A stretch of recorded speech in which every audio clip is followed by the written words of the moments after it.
Today, I want us to handle a particular part of the Code of Canon Law, which is Book 2. Most of the topics we'll be treating from now on will be coming from the Code of Canon Law. And of course, this code is related to the different magisterial documents. We'll talk about magisterial documents. We mean documents that have been produced by the magisterium.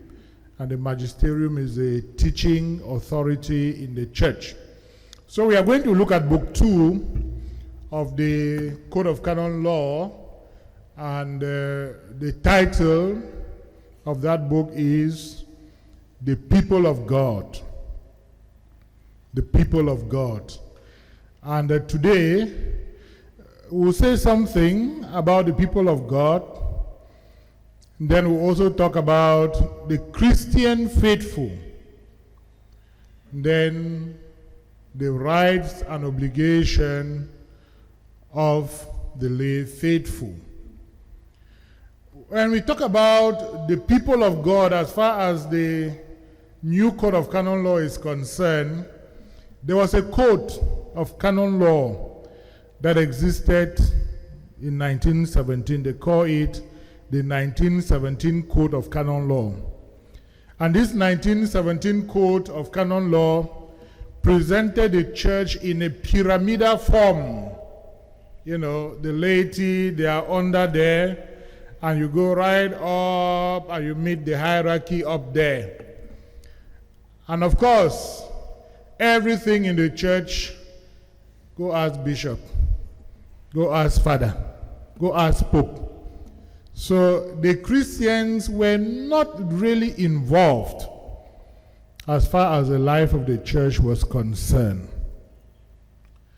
During the Second Vatican Ecumenical Council, one of the documents that came out during that council is a constitution. We have 4 constitutions. And there is the dogmatic constitution on the church, what we refer to as Lumen Genum. When the fathers of the Second Vatican Ecumenical Council sat for their deliberations, one of the things that happened is that in the structuring of the understanding of the church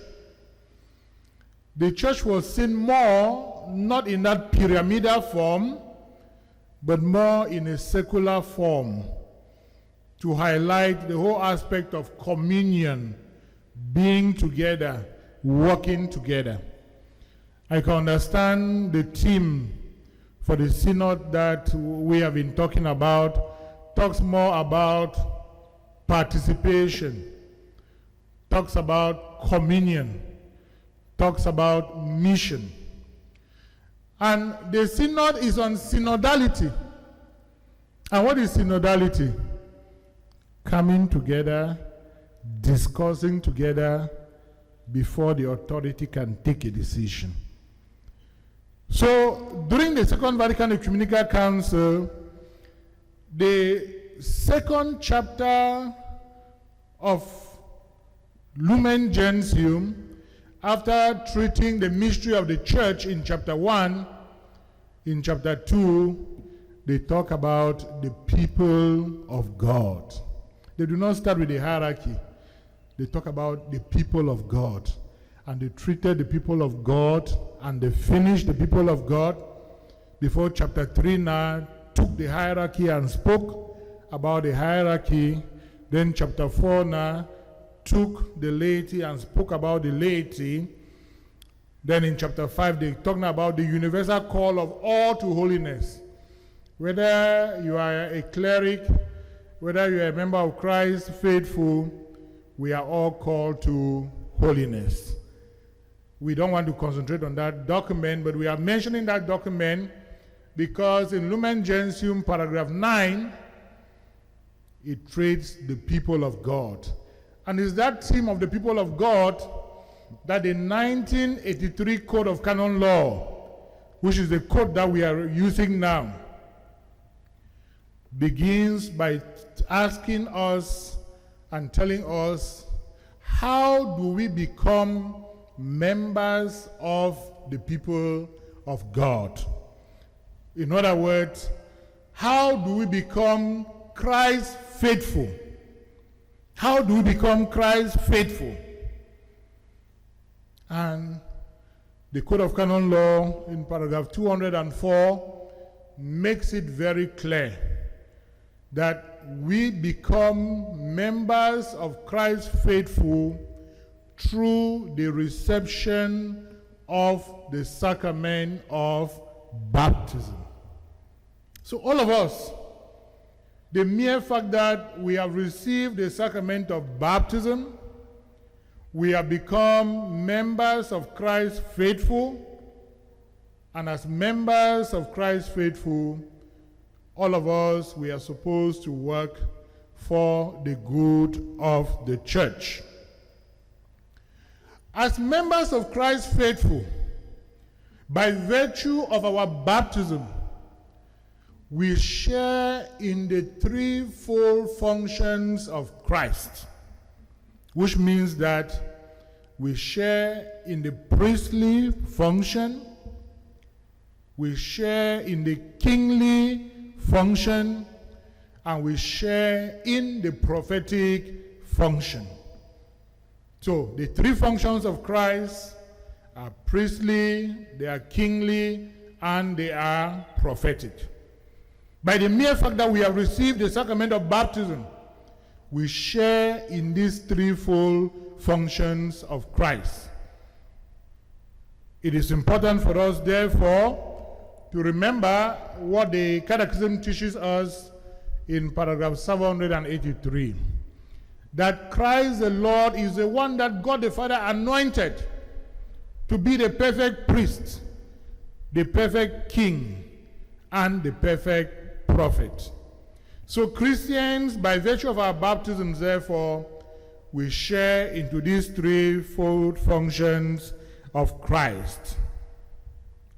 Now, by virtue of our baptism that we receive, we become the members of the church. One of the effects of the sacrament of baptism is that we become members of the church. And when we are talking about the church here, we are talking about the church that subsists in the Catholic Church, with St. Peter as the successor, and the successor of St. Peter is the Holy Father, and together the bishops in union with the successor of St. Peter in the work of the governance of the church. The bishops do not represent the Holy Father. The bishops, together with the Holy Father, are successors of the apostles. The person that represents the Holy Father as a state is the ambassador that we call the nuncio. He too is a successor of the apostles. But in every nation, from the political point of view, he represents the Holy Father. So the bishops function as successors of the apostles together with the Holy Father, who is the successor of St. Peter.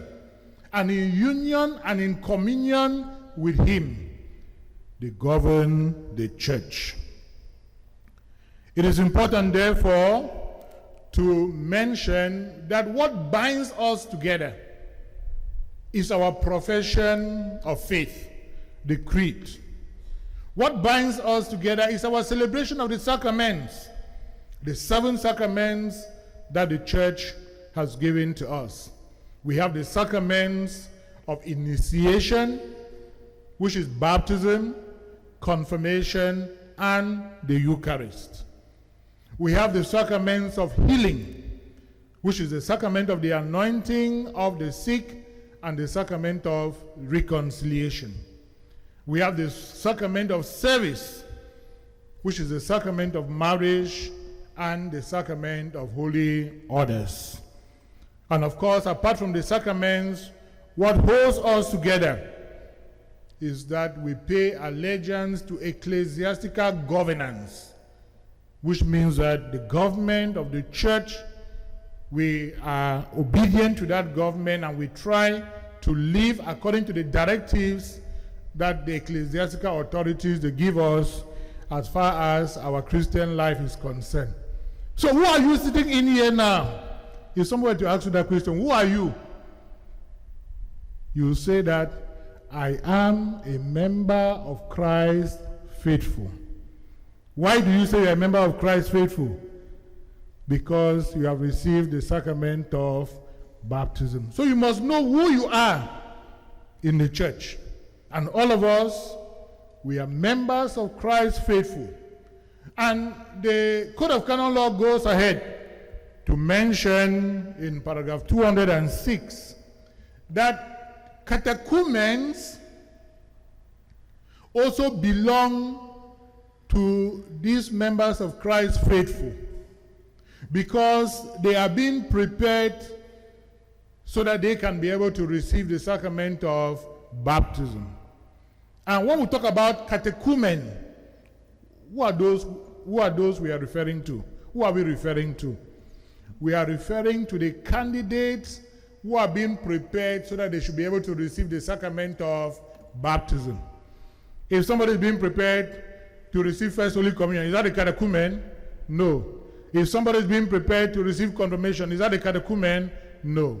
A catechumen is a person who is being prepared to receive the sacrament of baptism. Now, when we talk about the fact that we are Christ faithful, it means that all of us are involved. The clerics are those who have been ordained, who have had the sacrament of ordination. And we'll talk about clerics. Who are we referring to? Deacons, priests, and bishops. These are the people we call clerics. From among Christ's faithful, God calls some people, and these people are ordained so that they become clerics in order to serve the church. So the clerics are members of Christ faithful. At the same time, we also have the lay faithful. The lay faithful are those who have not received the sacrament of others, who have not been ordained. To say that you are a lay person doesn't mean that your importance in the church is not there. No. It's a state. And that is why we are told that there are two states in the church. Either you belong to the lay state or you belong to the clerical state. Those are the two states. But from among these two states, some people are called to become what we call consecrated persons, to become religious. And we are referring to the religious who can be clerics, and we are also referring to the religious who are lay people, but who have deepened their baptismal promise, their baptismal engagement by receiving the religious profession. So we have the lay state, we have the clerical state, and of course, in between these two, the laity and the clerics become religious through the deepening of their baptismal promise for those who are lay. So with the religious, you have clerics, and you also have the lay who are being professed. Now, after explaining this, the question we can be asking ourselves now is, what are the obligations and the rights of all Christ faithful? We have said that whether you are a lay person, whether you are a cleric, you are Christ faithful. And when we talk about Christ faithful and the rights and obligations of Christ faithful, what we are referring to, in other words, is the rights and obligations that all of us have. Clerics, religious, and lay faithful. What are the rights that we have that is provided to us as far as the law is concerned. The law says that we have equal dignity. Equality as far as our dignity is concerned. The Pope is not important than the lay Christian. Just as the lay Christian is not important than the Pope. We have equality as far as our dignity is concerned, because we were all baptized with the same waters of baptism. And I think that this aspect of equality is important because in our society today, there is always that temptation to think that maybe the lay faithful, they have nothing to offer as far as the work of the church is concerned. Maybe the laity themselves, they think that no, the church belongs to the priest or to the bishop, so we have nothing to do.